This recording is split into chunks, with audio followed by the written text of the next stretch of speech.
Hey, Suzanne Caldera here with Guaranteed Rate. This part of my page is where I get to interview and talk to some really cool local people that can maybe be a resource for you in your business and just kind of get to know them a little bit better. And I've got AJ Pecukonis with me, who is the man behind a lot of my videos and puts all the cool graphics behind them and helps with the squirrels that we all are, so that hopefully we get you to sit and watch them. But AJ, thanks for being on here and letting me pick your brain and talk to you a little bit. Yeah, it's no problem. I always enjoy talking to people in your position who are looking to do video work, which is what I do. And I'm interested in listening to some of the reasons why you thought that, video was an avenue that you wanted to take, because video nowadays, especially in the pandemic, has been really important for a lot of people to still be able to connect to their clients. And obviously we do these interviews through Zoom. So, being able to take the videos and then being able to repurpose them has been really important for a lot of people that I've noticed. When you bring that out and say why the videos, I kind of had this vision of having a way like where, especially on the mortgage process, like having a spot where people can get a lot of their questions answered, or for the positivity stuff, like meet people that I've had like amazing conversations with, or I've followed on YouTube or on LinkedIn, and I'm like, man, this person's so cool. I would love to talk to them, and it's just part of my curiosity. So that's been my thing. And then getting a chance to meet you and see like how talented you are, and where I can just send you a video and you're like, oh, this little thing should go there or that should go there. Like, I want to throw this back to you and be like, how did you get into this? Like, how did you know, like, I want to do this? Because there's so many ways you probably could have gone with doing video, right? Yeah, and it goes all the way back to, I don't know, 6th or 7th grade, when, I don't know if you had this, but when I went to school, we did a weekly news kind of segment that we would show the entire school, and I was the anchor of that. So I've always been interested in the television world, actually, in general. So then I went to a vocational school where I did a lot of the video stuff for 4 years.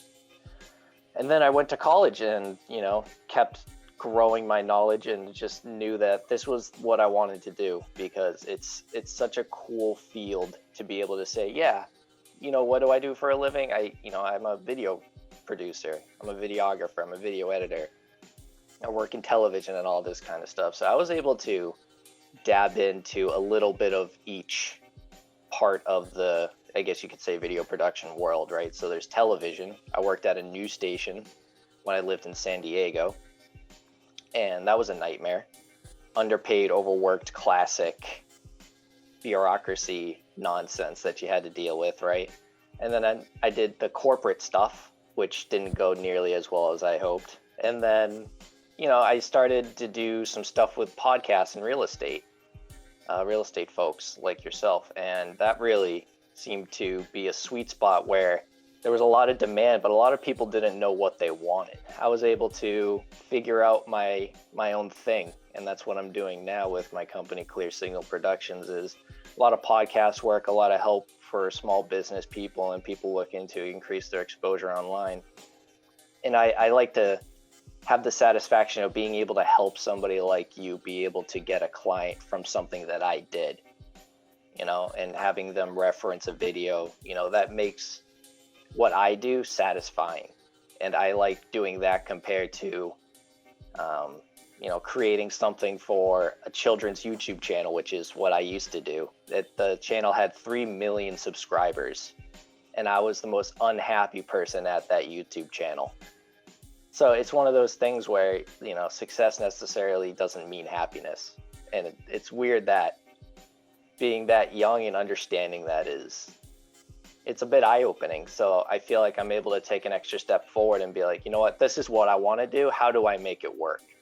And especially in my field where it's just so saturated, and there's probably hundreds of thousands of people who graduate in my field in college, and I don't know, maybe 5% of them actually go into the field and are actually able to get jobs and all of this kind of stuff. and the rest of them just kind of go into whatever else. And I think a lot of that is just with the way college is set up nowadays too. But yeah, this is something that I've always wanted to do. I've always wanted to do video stuff. It's always been the most interesting thing to me. I've been good at it and I like to do it. So why not try to figure out a way to implement it into my life and create a lifestyle that I want? Kind of fascinating that you found that you reached that point where there was success with YouTube, but you weren't happy. Mm-hmm. That sucks, right?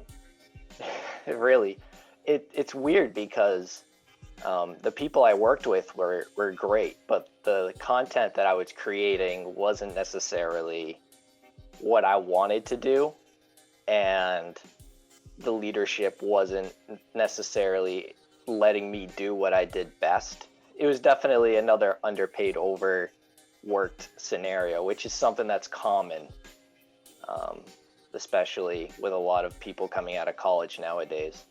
I feel like a lot of them are getting severely undercut when it comes to what their worth is at a company. And I see it with my friends. And it's an interesting perspective to have as a millennial of, you know, the way that we are treated coming out of college with all of this education, but we're not given the opportunity to show what we can do. We're stuck in these little, more or less aid-like jobs, just waiting for our opportunity, just twiddling our thumbs. Meanwhile, the world is getting more expensive and we're supposed to be getting married, having kids and all of this kind of stuff, right? But we can't when we're making 15 an hour until we're 30. So it's just one of those things that sometimes you have to carve your own path to be able to find your own happiness, and that's what I'm trying to do here. Do you think that you know, and sometimes I hate the word millennial because I think you're just generalizing and you're being biased and you're just putting people in one bucket. Right. But do you think that you guys have been sold like the wrong bag of goods? Like, I know in my life, and I didn't take the normal path, but it was instilled in my brain. Go to school, stay at a job a long time, get retirement, and that's it. And that, you know, I didn't follow that path. Although I did follow the path of staying at jobs a long time. But trying to phrase this in the right way, but that bag of goods of like, if you go to school, you'll get this. Like sometimes I've been around people that have no education that are some of the most inspiring and dynamic people that I've ever met. And then I've also seen people that go to school and almost feel like that entitlement of, hey, because I have this degree, where's my $100,000 job right now? I completely agree. When I have children, I'm not necessarily going to sell them on the idea of going to college, unless it's something that they necessarily want to do or need to go to college for, right? Like, for instance, in my field, going to college is great to gain a lot of knowledge about how certain things work. Could I have learned that in the field for the 4 years and made money doing it instead? Absolutely. I could have worked at a TV station as a PA, production assistant, and worked my way up into director and producer and all that kind of stuff. And I wouldn't have needed a college education. And I feel like a lot of kids are sold that idea. You need to go to college in order to be able to get a certain job, like you said. And it's something that I've thought about a lot, is why, there's especially a lot of a shortage when it comes to skilled labor nowadays that I've noticed. And to be able to get an appliance fixed, your car fixed, anything like that nowadays is incredibly difficult and takes a long time. You have to wait for them to be available. So I think the world needs more of those kinds of jobs and the skill sets to be able to balance it all out when you have all of these math and English majors coming out of college and they don't even know what to do and they're just working at Target. You know, how is that benefiting them by getting $50,000 in debt and then paying them 15 an hour? I just don't see how it's beneficial. You have an entrepreneurial brain, and you figured out how to go in that path instead of saying like, okay, I'll stay at this job and just kind of suck it up. What got you involved with people in my profession, real estate mortgage people? So when I was in San Diego, I worked for a company called the Real Estate Radio Network, and that's actually where I met Emilio. Okay. I started doing his radio shows 5 years ago, or something like 5 years ago, when I was out in San Diego. And I had a bunch of clients that were doing radio shows, and what we would do is we would market to realtors and mortgage professionals and anybody in the field interested in having a radio show, getting them on air, teaching them how to shoot so that they could send me the footage, and then I cut it up and pretty much do what I do now. So that's where I got that experience and that taste of, hey, this could be something that could work. But unfortunately, the circumstances in that place fell apart very quickly. The company went under. The boss actually ended up committing suicide later on. So that's something that weighs heavy on my mind often, is the fact that I worked for this guy for 2 years, got to know him, got to know his kids, his wife, and all of a sudden, before I know it, he's divorced and now he's gone. And he was somebody that I really looked up to because he had all of the success and he really believed in me. And it was like the first time that I had somebody in this field actually be like, you know what, I'm going to trust your opinion on this. And that gave me such a great feeling in the heart. That's where it hits you. So, and my other jobs just never gave me that feeling. So I was like, you know what, I got to find it myself. Yeah, it's different when it's job and vocation are two separate things. It's different when it's your vocation, when it's your passion. I love how you said that, and I'm sorry about the loss. That must have been so terrible. But when you said how he believed in you, I've been attempting to get my former boss, who believed in me when I was just, and you'll have to bleep this out, or now you can keep it. It's my video, a complete shit show, and didn't let me quit, and just believed in me when I kept messing up over and over and over and over again. And I love that, and I love what he did for you. So that must have been hard. It is hard,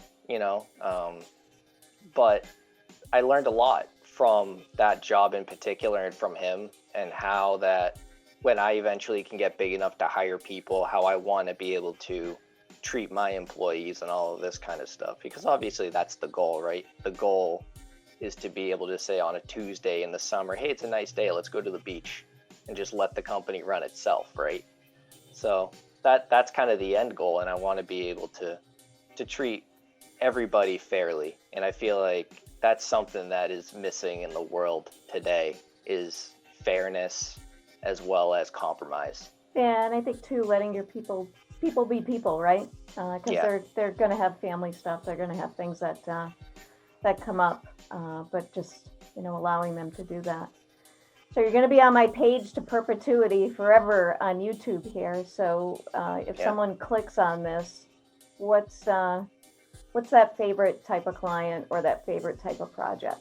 That's a good question, because I've done a lot of interview stuff. I've done, like I said, I do a lot of podcasts and radio shows and stuff. And being able to do the editing for podcasts and stuff allows me to learn a lot from them, because obviously I have to listen to them in order to cut it up properly. So I really do enjoy the longer format videos, and then being able to produce it in a certain way that they would like fit, because there's a lot of different ways you can produce things to be successful. It's interesting what you can do with video. And I think that's something that not a lot of people can really grasp, is like the different types of videos and how you can have success with all different types if you utilize it properly. But my favorite kind of client, I would say, would be people who have podcasts or would be interested in podcasts, and being able to guide them through that way, because having a podcast is a great way to be able to get your name out in all sorts of different platforms. I think what makes you really good at what you do, what I've seen, is you seem to have a natural curiosity. Because I had spoken to another video guy prior to you, gave my ideas, and I had seen his stuff socially, thinking, wow, this person would be awesome. The graphics are great. What he does is great. And he's like, I don't think I can do this. I don't understand what you need. But yet I had that short conversation with you. And then from there, like, I hardly interact with you. You know, you do the video, it gets done, and that's it. And I just, have you always been this curious? I like the details and things and being able to understand how an entire process works from beginning to end and the little things that make certain things interact. So I've been very curious about that, and I love learning. So that was one thing. It's funny, I like learning, but I hate the thought of school and having to go back to school or anything like that. What you actually need to learn, they don't teach you, and you have to learn the hard way, which is what I've also done, unfortunately, by going out on my own, is learning a lot of what is it actually like to be an entrepreneur and trying to, you know, become successful by yourself and not necessarily having to rely on a company and getting in and working your way up the corporate ladder and that kind of thing. Yeah, I think you and I are very similar in that. I was terrible in school, and then get into this industry and absolutely love it. And if I'm immersing myself in my industry and learning and spend a few hours doing that, it's great. But if it's the thought of having to go back and sit behind a desk would probably not be a good thing. Well, I'm glad we got to pick your brain and get to know you a little better. Besides our little interactions when you're doing your editing and stuff, and I hope people reach out to you because you've got so much talent. So thank you for letting me have a little chat with you.